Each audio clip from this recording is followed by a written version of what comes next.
DMart account అయితే open చేశారు, కానీ ఉన్న వేల కంపెనీలో ఏ షేర్ కొనాలి? సోషల్ మీడియాలో ఎవరో చెప్పారని బ్లైండ్గా కొనేస్తున్నారా? ఆగండి, ఇది మన 30 రోజుల సిరీస్లో డే 3. స్టాక్ సెలెక్షన్ అంటే రాకెట్ సైన్స్ కాదు. మీ రోజువారీ జీవితాన్ని ఒకసారి గమనించండి. మీరు ఏ సోప్ వాడుతున్నారు? ఏ సిమ్ వాడుతున్నారు? ఏ బ్యాంకులో మీ అకౌంట్ ఉంది?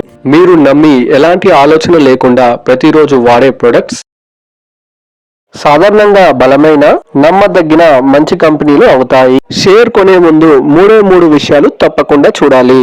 మొదటిది, ఆ కంపెనీ అప్పులు తక్కువగా ఉన్నాయా? రెండోది, గత 5 ఏళ్లుగా లాభాలు క్రమంగా పెరుగుతున్నాయా?